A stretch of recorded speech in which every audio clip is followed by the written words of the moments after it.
What the hell is that? My God. I think it's a collector. What's up, Darkalicious? My name is Lydia. I'm Sean, Funko Illuminati. Yeah, I'm KG. And we are so happy to have you here, Sean. Thank you so much for collabing with us. And we're going to be talking about collectors today. So what about collectors are we going to talk about? I'd say we talk about the pros and cons and what makes a good collector and what is beneficial to a community as opposed to being detrimental to a community. Good. Yes, definitely. I feel like even though we are in different fandoms, I feel like the people we come across are pretty much very similar. It's almost universal. Yeah. Yeah, like even like in the card culture, it's kind of like similar as well. I'm heavy. Yeah, excuse me. I'm heavy into the car community, and even a lot of it applies there too. Yeah, exactly. Yeah. So like essentially, good things about the collecting community is. What do you think? Me? Yeah. You want my opinion? Let's start with you first. Okay. The community can help each other out, right? Yeah. So I mean, you've told us that you've helped people out in the community and vice versa, right? Exactly. Same sort of thing. Like I collect. I have project cars, right? Yeah. And sometimes you'll be like, oh, I'm missing a part or whatever, and someone else will be like, hey, I got the part. You want it? Or just take it. Whatever, right? Give me a tip. I mean, sometimes it might be like, oh, give me a couple bucks. But I mean, if you were to like try to buy it on the market, it might be $100 part. But someone might hook you up for like just $10 or something, right? So that's a huge positive, right? Mm-hmm. One thing, the other side of it, right, is the negative side would be like when your community starts to grow and get bigger and bigger and bigger. Eventually, it's going to attract the people who want to leverage the community to make money, right? So then you'll have, and we have this in the car community too, where people will come in and they'll buy up all the parts, right? They'll buy up all of, you need an axle or something? Yeah. Well, I bought all of them. And now I'm selling them for double what they were going for, The market right? value, yeah. This You're is just like, you son of a bee! Yeah, and it's not a part that you can get because it's an older car. Yeah, because it's a car from like the 80s. the 80s, early 80s, right? So it's like, okay, it's basically impossible to get unless I'm flying to Japan. Exactly. So I guess I have to pay this price, this ransom price, right? And well, I don't know. That's my take on it. I mean, you guys? What examples do you have? What's a positive thing in the collecting community? For Sean? Oh, Yes. Well, in my case, it's like you were saying, people within the community helping each other. I mean, for instance, in my case, a lot of the stuff is regional in that respect. Certain parts of the country will get it or not. For instance, a good example is here in Canada, we still have Toys R Us, whereas the American. Oh yeah. But in the States they don't. So last year at the New York Toy Fair, they introduced Batman as Joffrey. Joffrey is the Toys R Us mascot, the giraffe. Oh yeah. And Joffrey for, the giraffe. yeah, and for the 80th anniversary of Batman, they had him in the Batman costume. Cute. Oh, okay, cool. And then prior to that, they had him in Iron Man's old armor, like the first rendition of it. Oh, okay, yeah, the old school one. Yeah, exactly. And then there was a flocked one, and then something like a one with a golden ticket for something. But anyways, we got those, but the States couldn't because Toys R Us was gone. So in my case, thanks to help from a few other, thanks to another collector, I was able to get a few, and we were able to work a deal out. And and doing things at cost. But like you said, at the other hand, there are flippers. Con season, as we talked about a while back, is a great example. You have people that will literally go to conventions, buy bags, and show up with family members, buy bags and bags of stuff, and literally will have the I'll use the expression testicular fortitude to stand there at the end of the line, really trying to sell to people. Man, wow. Yeah, my first year That's terrible. First year the Funko booth was in Toronto 2 years ago. There was two people standing at the end of the line going, "Hey man, I hear they're running out of stuff. If you want to buy it from me, I'll sell it to you for, triple the value." And I was like, get out of here. How is this even? How do you look at yourself? Yeah, I know. It's like those people who are like hoarding like Lysol wipes and like selling them, and they're just like, yeah, you want this, like, and like it's just like it's very sad, right? Because you're just like, that's not cool. That doesn't build makes the community shitty. Yeah, you know, and I'll tell you this. I think communities go through this like stages. Where the community is small, very friendly, everyone gets along, everyone's helping each other out. Yeah. Then it gets bigger, and then it starts getting like competitive, right? Oh, yeah. And then it'll eventually get to a point where there's like all the flippers, and then it'll slowly like start coming back down, right? And I mean, sometimes that could take ages, years, before it starts coming back down. The binge and purge of a group.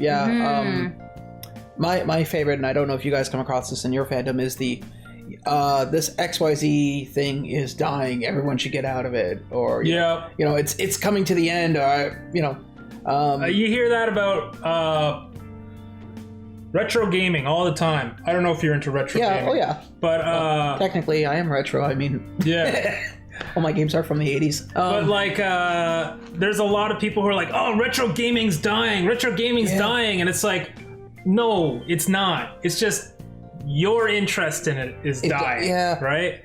It's like we have people like who come in, right? Because we do the retro video game exchanges. Yeah. And it's like, they're into NES or even before that, the Atari or whatever, right?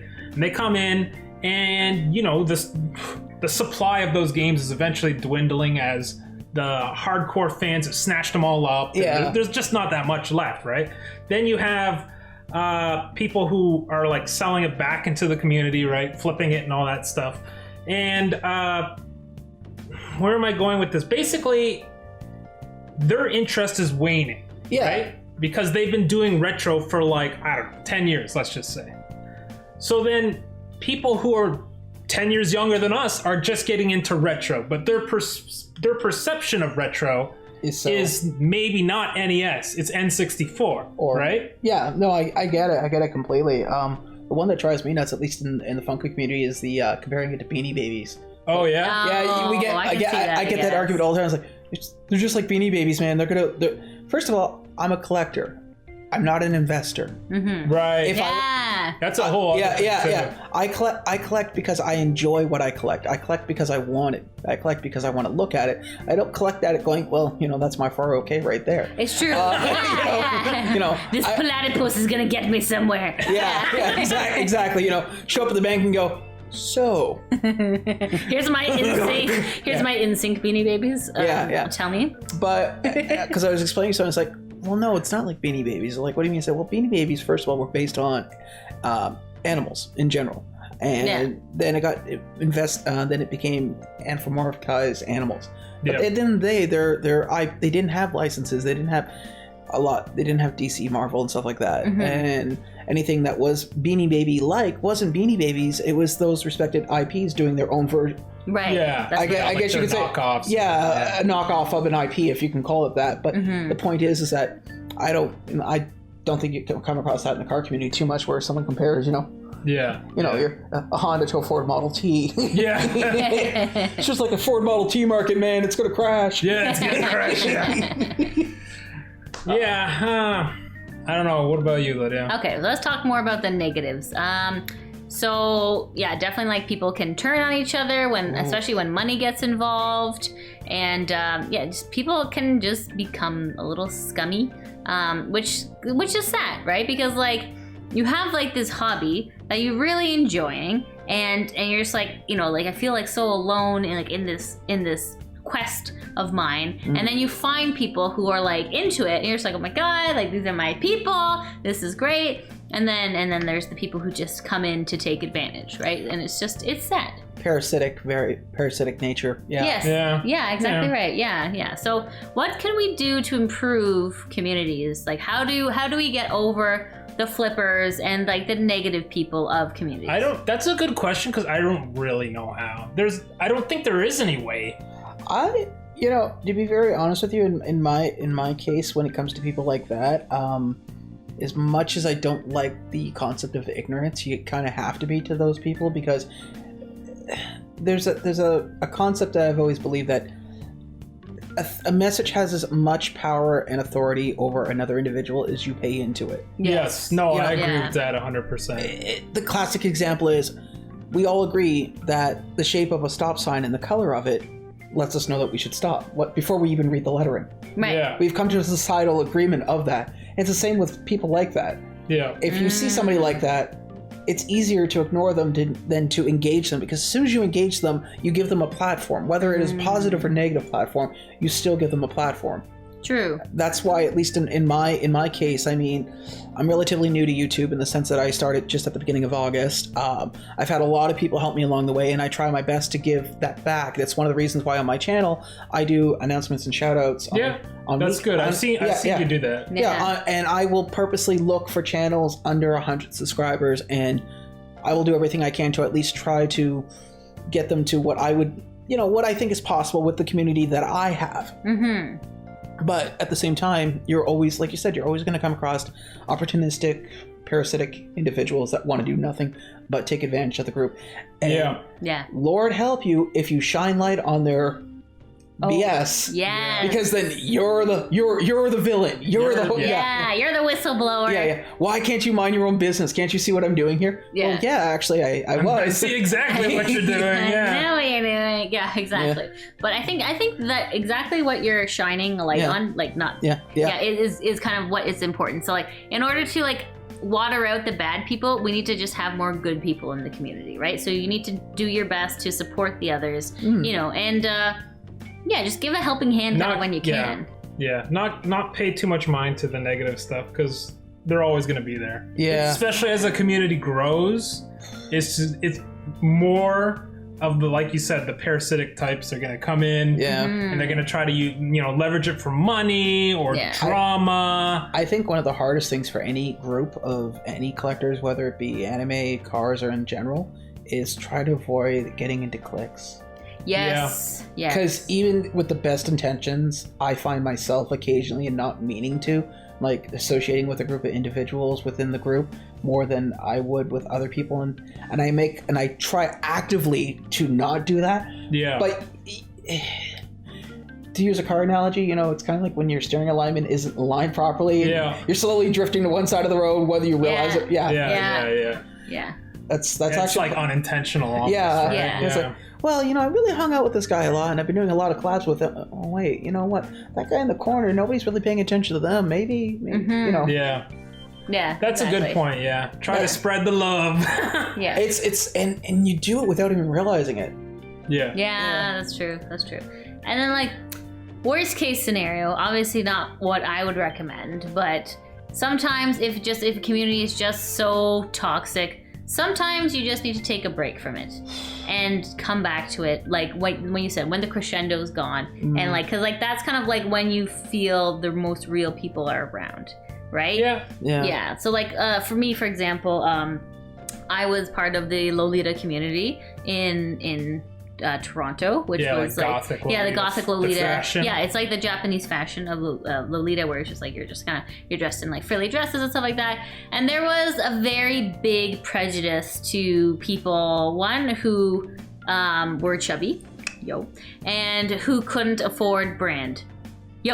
So I had to, because like I mean, if you didn't wear like, Baby the Star Shine Bright, then you're just like, psh, whatever. Which is a brand which is on like a certain street in Tokyo. Exactly. Really? Exactly. Yeah, and it's if you didn't buy this brand from this street in Tokyo, Wow. and you bought it from a different brand on a different street, then you were like second tier. Yeah, exactly right. And it's like, why are we like, as an outsider, right? Yeah. If you look at me and I'm like, why are you guys like infighting over like something so stupid. So like, for example, I would, like, when I was in the Lolita community, I would buy things from a company called Bodyline, and Bodyline they sold to foreigners, and they sold larger sizes. Well, in the Lolita community, that was looked down upon. It's just like Bodyline started off as like sex costumes, so we're not even considering you Lolita. So anyone who wears Bodyline cannot be admitted to the tea party. And you're just like, this is bold. Even though in the past past, their roots may be that, right? Yeah. But you're talking like 15, 20 years ago, and that's not what they're doing at all. Yeah, like they've right? obviously But it's gone just away like, from that, and like they've kind of people can focused be on very that. petty. Yeah. This is the Essentially, thing. that's what it comes down to. And it's very alienating. That's really enlightening. I never really would think that, actually, because Right.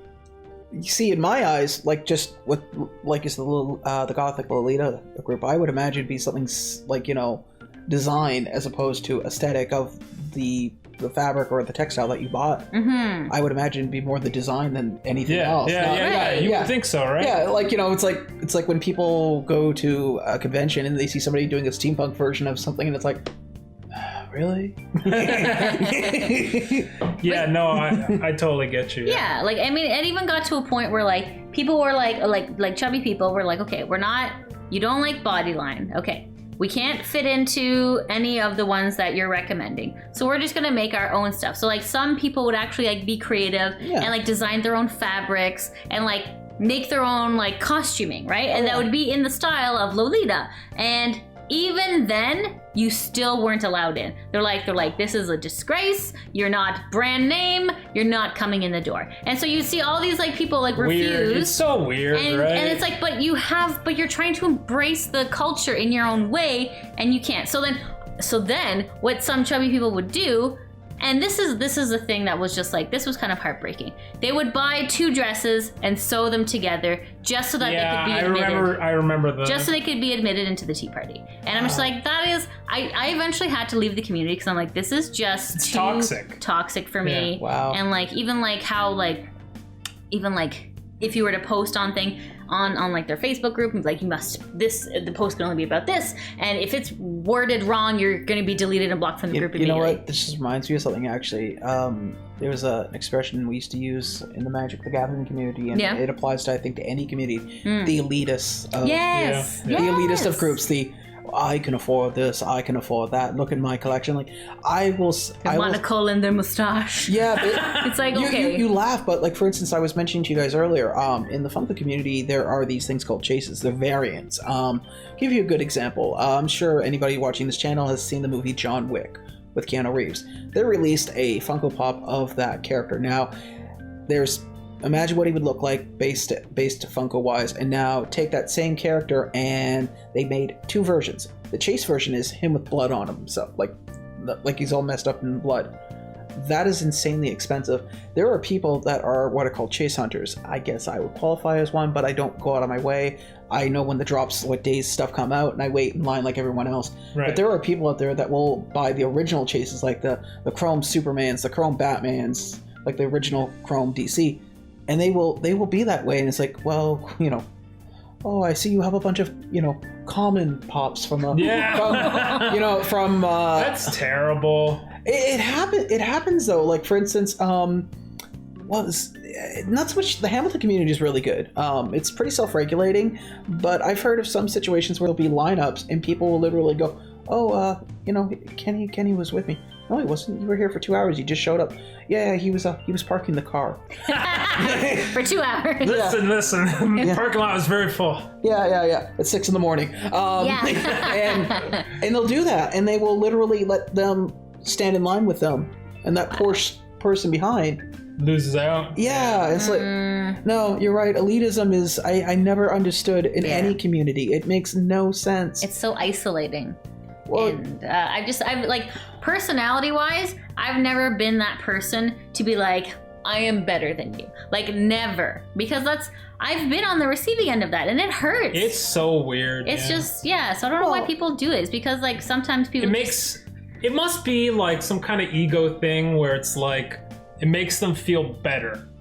Makes them feel better than the other people. At least from my life experience, people that have always been excluded when they were younger, they either gravitate towards one thing or the other. They either are very inviting and will try to bring people in, regardless of what their what I would consider their lizard brain says. No, this person is not good. Yeah. But they'll still be like, oh, just give them the benefit of the doubt. It's Give like him a that- shot. There's like- good in all people. It's like what I was telling you guys earlier Oh about no, it's me.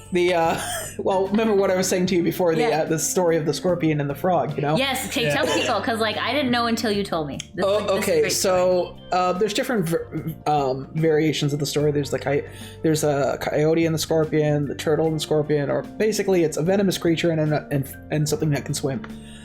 So, anyways, there's a frog, there's a river, there's a scorpion. Scorpion wants to get across. Talks to the frog. The frog says, "Look, I'm not going to do this. You're gonna, as soon as we're halfway across, you're gonna kill me. You're gonna sting me. We're gonna both drown. It's gonna be the end of things." Scorpion's like, "No, man, no. It's cool. Look, if I do that, we're both gonna die. Nobody wins. It's stupidity." Frog's like, "Okay, you got a good point." Halfway across the river, Scorpion stings him. Frog's like, "Why? Why would you do this? We're both gonna die now."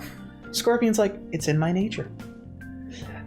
And the hard part in the community is you do that. You bring certain people in, and then you're sitting there going, "Well, I knew they were not a good person, but I thought I'd give them the benefit of a doubt." Oops. Yeah, and now who's to blame? Yeah, the frog. Or- No, I'm the frog. You're the frog, Lydia. Frog. Get out of here. Very bad. Bloop.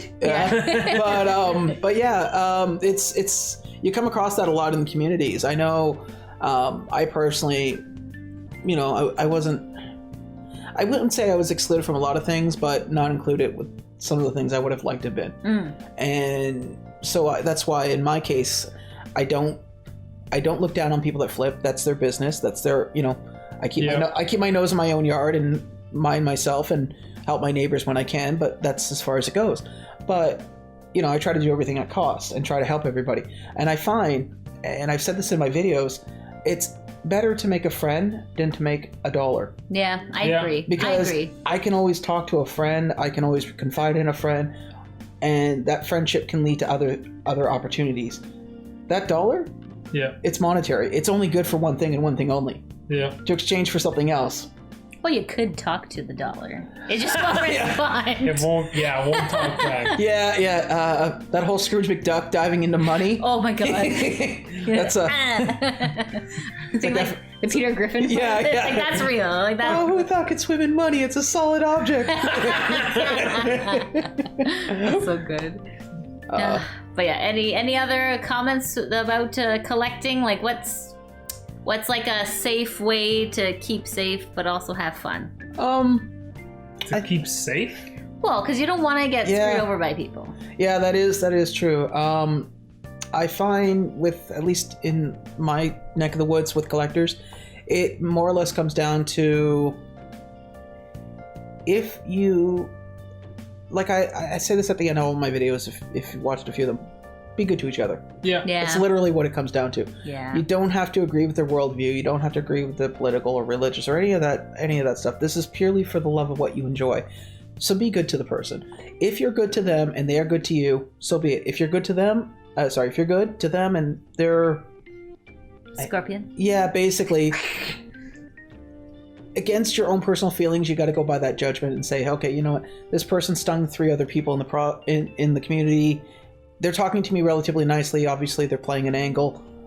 Keep them at arm's length, but that you don't have to be rude to them. Yeah, agreed. No, that's a fair point. Yeah. Yeah. I mean, I've met a lot of collectors that were very very aggressive personality types, but they weren't mean people. They were just very aggressive. And once you got to know them, they were pretty nice people. And then I've met some people that were really, hi, how are you? Oh, wow, that's great. Can you do me this favor? Yeah, great. And then you do them 3 or 4 favors and it's like, hey man, there's something I was looking for and I'm busy. Can you do it for me? I'd love to, but they vanish. Yeah, I got to wash my hair. Ghost. Yeah. Well, I had that happen a while back.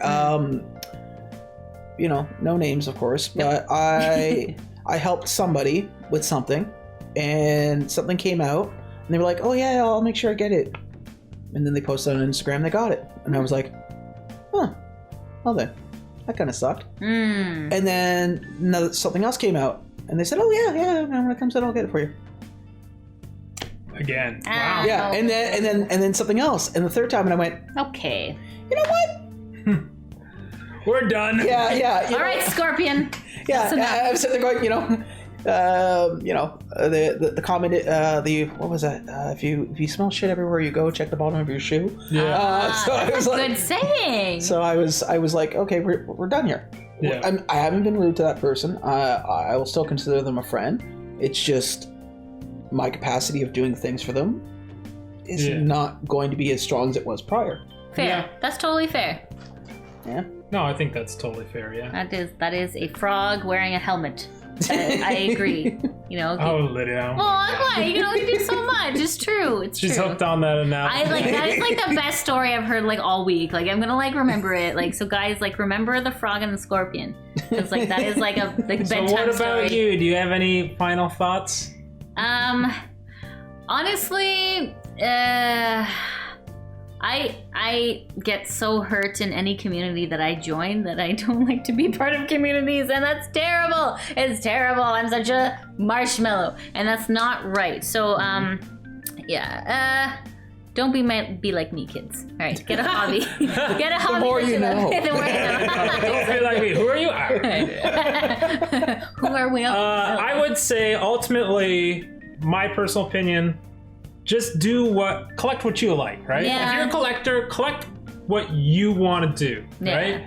There's a huge pressure, especially when you join communities, like even in the car communities, and the retro games like we got behind us there, or whatever, to be like fit in. Oh, yeah. Right? To fit in and be like, this is what they're collecting, I should collect like similar stuff. So for example, in the car community, right? It's like, oh, we only collect period correct wheels, which is to say that the rims on your car have to be from the year of the car. Yeah. Right? And it's like, I remember when I first joined the community and I'm like, okay, okay, that's kind of cool. And after a while, after doing it for years, I'm like, why do I give any shits what these guys think about what's on my car? This is my car. Yeah. This is my collection. I don't care, but sometimes it takes a long time to be like, oh, wait a minute, why am I doing this? It's because they like it. I need to do what I want. Yeah. I will admit I've made some trips out of town for certain particular Funko Pops. Yeah. And because I just wanted to say the fact that I had it, and then afterwards, once I had it, it was like, why did I get it? Yeah. You know what? I don't mind somebody lecturing me, but my own brain telling me that, Yeah. True enough. I remember like in the car community too, it's like no decals, no stickers. This has to be completely stock. And then like, once the car community kind of imploded on itself, we're just like, why did we even put any clout in what these guys were saying? These guys are all not here anymore. You know what I mean? It doesn't even matter. Yeah, so it's just like, you waste all that time worrying about what people think, and it's like, it doesn't even matter. Just do what you like. Yeah. Collect what you like. Yeah. Don't worry about if people are going to look down on you or if they're going to look up to you even, right? Yeah. It's like, just collect what you like because it makes you feel gratified. Actually, that's the one thing in a collector community that really blows my mind is when you find out somebody looks up to you and it's like, why? yeah, what I did? Look. Don't look up to me. Not a good example. No. It's like, you want to look up the meaning of cautionary tale? Yeah. This is what collecting looks like, kids. Yeah. Friends don't let friends collect. Yeah, exactly. There you go, right? Yeah. Anyways, is that really it? Yeah. I think in a nutshell. Yeah, collect what you like, be good to each other, and Yeah. as much as I hate this expression, ignore the haters, man, because people are going to. There's always going to be some. Yeah. Yeah, there's always somebody in somebody community that's going to look down their nose, and their only reason is because. That's true. Yeah. Just cause. Yeah. As Jake Paul would say, dab on the haters. No, you did not do that. You did not do that. Kidding. You're out of the video. Oh man. Okay, Lydia, wrap us up here. Okay, guys, let us know in the comments below. What do you think about the collecting community? Do you like it? Do you hate it? What are some things that can be improved? Let us know in the comments. If you like what you see, hit that subscribe button. Give us a like and a share. Likes are very important for our channel. It's because we're trying channel exposure, and we need your help to defeat the flippers. So like our stuff. Okay, and please Say yourself. Well, oh my. I'm Sean the Funko Illuminati. You can find me on my channel on Funko Illuminati. I'm also on Instagram under Funko Illuminati Canada. I try to do monthly giveaways on my Instagram, and as well as I do milestone giveaways on my YouTube channel. Ooh. So, that's it in a nutshell. Yeah. If you want to follow us on Twitter, our handle is YouAreDorkalicious, and we also stream live weekly on Twitch. Our handle is super_Dorkalicious, and we'll see you next time. This has been Lydia. Sean. Yeah, I'm Kenny G. And it's been fun dorking out with you. Bye. Bye. Hey guys, this is Lydia. If you like what you see, hit that like button as it helps our channel gain exposure. Also consider smashing subscribe. If you like our content, it would really mean a lot and helps our channel grow. If you want to interact with us, leave a comment down below or follow us on Twitch at super_Dorkalicious. We'll see you next time.